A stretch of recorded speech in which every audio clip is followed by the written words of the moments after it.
Next question में हमें पूछा गया है कि in which of the following molecules all atoms are coplanar. हमें बताना है जो 4 ऑप्शन दिए गए हैं इसमें कौन सा ऐसा मॉलिक्यूल है जिसमें सारे के सारे एटम्स जो हैं वो कोप्लानर हैं। तो अगर हम 1 बाय 1 कंसिडर करते हैं, सबसे पहले हम हाइब्रिडाइजेशन देखेंगे। इन दोनों के केस में जो हमारे दो दो बेंजीन रिंग बनी हुई हैं, जैसे कि हमारा जिसको हम बोलते हैं बाईफिनाइल। अगर हम बाईफिनाइल की बात करते हैं तो इसमें हर कोई कार्बन जो है वो sp2 हाइब्रिडाइज्ड है। अगर हम इस वाले मॉलिक्यूल की बात करते हैं, इसमें हर एक कार्बन जो है वो sp3 हाइब्रिडाइज्ड है। सिमिलरली इसके केस में हर एक कार्बन है जो sp3 हाइब्रिडाइज्ड है, और सिमिलरली इसके केस में हमारे पास में हर एक जो है वो sp2 हाइब्रिडाइज्ड है। तो बाईफिनाइल जो है वो कोप्लानर है क्योंकि इसमें सारे के सारे कार्बन एटम्स जो हैं वो sp2 हाइब्रिडाइज्ड है, यानी कि ट्राइगोनल प्लानर जो है इसका अरेंजमेंट है। अगर हम दूसरे ऑप्शन को कंसिडर करते हैं, बी और डी के केस में हमारे जितने भी कार्बन एटम्स हैं ये sp2, ये जितने भी हमारे पास में कार्बन एटम्स हैं ये sp3 हाइब्रिडाइज्ड हैं। ये sp3 हाइब्रिडाइज्ड हैं क्योंकि टेट्राहेड्रल स्ट्रक्चर है। टेट्राहेड्रल स्ट्रक्चर मतलब कि प्लानर नहीं है। तो बी और डी के अंदर में हमारी sp3 हाइब्रिडाइजेशन है, टेट्राहेड्रल प्लानर नहीं है। बाईफिनाइल इसका आंसर हो जाएगा क्योंकि इसमें ट्राइगोनल प्लेनर अरेंजमेंट है। इसके केस में भी ट्राइगोनल प्लेनर अरेंजमेंट है, पर रीज़न बिहाइंड कि इसमें यहाँ पे 2 मिथाइल ग्रुप लगे हुए हैं और यहाँ पे 2 साइनो ग्रुप लगे हुए हैं। तो साइनो ग्रुप जो है ये इलेक्ट्रॉन विड्रॉइंग ग्रुप है, ये -I इफेक्ट शो करेगा, और ये जो है ये +I इफेक्ट शो करेगा। ये +I शो करेगा, ये -I शो करेगा, ये इलेक्ट्रॉन्स को डोनेट करेगा और ये इलेक्ट्रॉन्स को विड्रॉ करेगा। तो इन इंडक्टिव इफेक्ट की वजह से इसके केस में जो है इसके प्लानैरिटी के ऊपर में थोड़ा इफेक्ट पड़ेगा। तो ये हमारा आंसर नहीं होगा। हमारा इसका जो आंसर है, इसका आंसर हमारा बाईफिनाइल हो जाएगा क्योंकि इसमें सारे sp2 हाइब्रिडाइज्ड है। इसमें सब्सटीट्यूएंट्स का कुछ ना कुछ इफेक्ट अराइज होगा। सब्सटीट्यूएंट्स जो होते हैं, सब्सटीट्यूएंट्स की वजह से यहाँ पे कुछ ना कुछ इसके अंदर में सब्सटीट्यूएंट की वजह से इफ़ेक्ट अराइज होगा और इसकी प्लानैरिटी जो है वो इफ़ेक्ट हो जाएगी। और रीज़न इसमें दिया नहीं था, मगर ये रीज़न हम इसको, ये हमारा आंसर नहीं है, इसके लिए हम ये रीज़न कंसिडर कर सकते हैं कि सब्सटीट्यूएंट्स की वजह से मे बी इसमें कुछ इफ़ेक्ट पड़ रहा हो। नेक्स्ट क्वेश्चन में हमारा बोल रहा है कि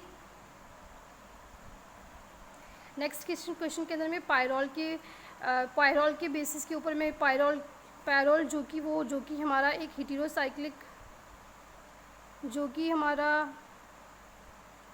हीटेरोसाइक्लिक कंपाउंड है, उसके बेसिस पे ये क्वेश्चन है कि पायरॉल में electron density is maximum. Electron density जो है वो किसके ऊपर में मैक्सिमम होती है। पायरॉल की स्ट्रक्चर देखेंगे, यहाँ पे 5 मेंबर्ड रिंग है, एक नाइट्रोजन ग्रुप लगा हुआ है जिसके ऊपर 2 डबल बॉन्ड है। नाइट्रोजन की वैलेंसी 5 होती है, 1 2 3 4 5, 1 2 3 4 5 इसकी नंबरिंग करेंगे। नाइट्रोजन को हम 1 देंगे। सबसे पहले हम रेजोनेंस स्ट्रक्चर लिखेंगे पायरॉल का रेजोनेंस स्ट्रक्चर लिखने का मेथड ये हो जाएगा कि इसके जो ये लोन पेयर हैं, ये लोन पेयर्स जो हैं डबल बॉन्ड में कन्वर्ट हो जाएंगे, सिंगल बॉन्ड डबल बॉन्ड में कन्वर्ट हो जाएगा। नाइट्रोजन के ऊपर में पॉजिटिव चार्ज आ जाएगा और ये डबल बॉन्ड जो है ये एडजेसेंट कार्बन पे जाएगा, यहाँ पे नेगेटिव चार्ज क्रिएट हो जाएगा। ये नेगेटिव चार्ज फिर अगेन सिंगल बॉन्ड को डबल बॉन्ड में कन्वर्ट करेगा और ये डबल बॉन्ड जो है एडजेसेंट कार्बन को नेगेटिव में क्रिएट कर देगा। फिर ये नेगेटिव चार्ज जो अगेन ये है सिंगल बॉन्ड को डबल बॉन्ड में कन्वर्ट कर देगा और यहाँ पे जो डबल बॉन्ड है ये एडजेसेंट कार्बन को नेगेटिव में कन्वर्ट कर देगा। फिर ये नेगेटिव सिंगल बॉन्ड को डबल में कन्वर्ट कर देगा और डबल बॉन्ड जो एडजेसेंट कार्बन को नेगेटिव में कन्वर्ट कर देगा। इस तरीके से इसके 1 2 3 4 रेजोनेंस स्ट्रक्चर बनते हैं और 4 जो रेजोनेंस स्ट्रक्चर्स हैं इनके अंदर में चार्ज सेपरेशन प्रेजेंट है।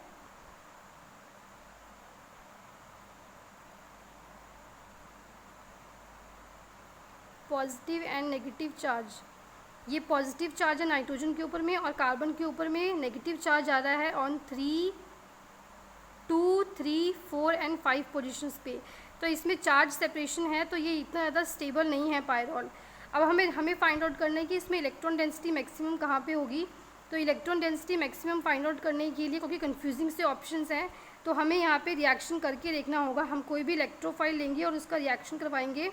तो कहाँ पे हम इसका रिएक्शन करा सकते हैं, सेकंड पोजीशन पे और 5 पोजीशन पे।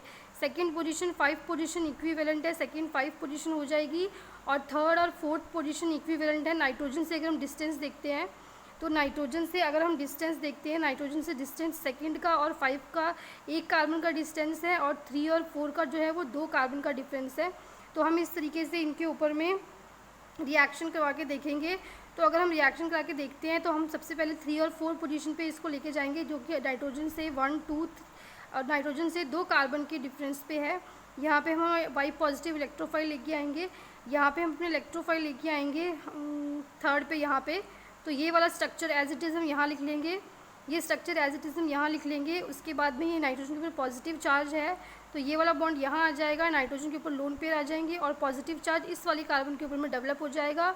फाइनली बाद में ये जो हाइड्रोजन है ये H पॉजिटिव की तरह रिमूव होगा, H पॉजिटिव की तरह रिमूव हो जाएगा हाइड्रोजन, और यहाँ पे जो है बाद में यहाँ पे ये जो बॉन्ड है ये बॉन्ड अपने डबल बॉन्ड दे देगा, और हमारे पास में पायरोल का स्ट्रक्चर फिर से जो है रिस्टोर हो जाएगा।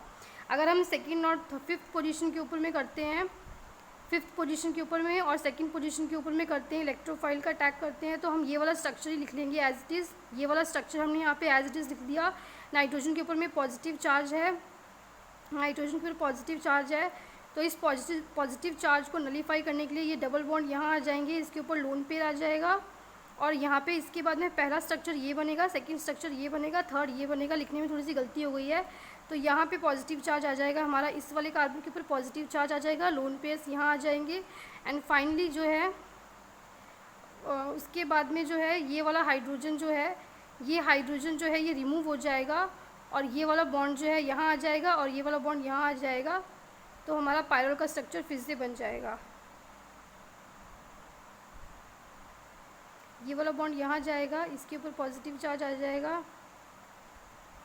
इसके बाद में यहाँ से हाइड्रोजन निकल जाएगा, ये यहाँ आ जाएगा और ये यहाँ आ जाएगा फिर से हमारे पास में। तो हमारा इसका आंसर जो है वो हमारा इसका डी आंसर हो जाएगा 2, क्योंकि 3 और 4 इसमें ऑप्शन में 3 और 4 इसमें दे रखा है, पर इसमें 2 रेजोनेटिंग स्ट्रक्चर है, इसमें 3 रेजोनेटिंग स्ट्रक्चर है, तो 3 रेजोनेटिंग स्ट्रक्चर्स जो हैं वो ज़्यादा स्टेबल हो जाएंगे।